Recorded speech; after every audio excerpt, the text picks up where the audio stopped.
এই বালিগাঁও বাজার এটা কত বছর আগের পুরনো এই বাঁশপট্টিটা? বহুত বছর। আনুমানিক কত বছর?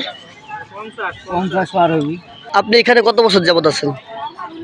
25 বছর হলো। 25 বছর। কবরস্থান যে বাঁশগুলা ব্যবহার করা হয় আর কি, এই মানুষ মারা গেলে যে কবরস্থানে এখান থেকে নিয়ে যায় না? এখানে মানে নাম কি আপনার? শাহিন ভাই। আপনার হোম ডিস্ট্রিক্ট কোথায়? গাইবান্ধা ডিস্ট্রিক্ট। এখানে আপনি 25 বছর ধরে এই বাঁশপট্টিতে আপনি কাজ করছেন? ভ্যান গাড়ি চালান না?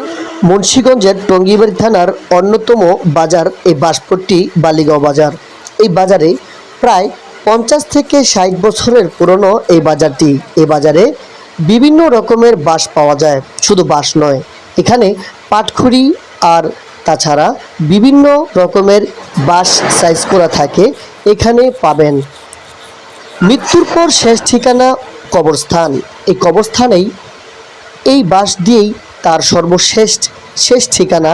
এই বাঁশ ঘিরে তাকে শায়িত করা হয়। এ বাজারে আপনি কোন দেশ থেকে দেখছেন ভিডিওটিতে অবশ্যই কমেন্ট বক্সে জানিয়ে যাবেন।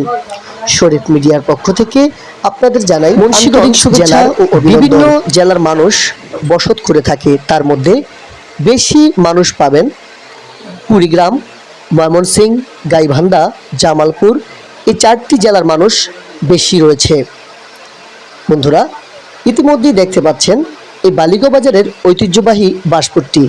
এখানে যদি আপনি ছোট থেকে আসেন বা কিংবা আপনি যেখান থেকে ভিডিওটি দেখছেন, অবশ্যই একটি শেয়ার করতে ভুলবেন না। শরীফ মিডিয়া, মুন্সিগঞ্জ।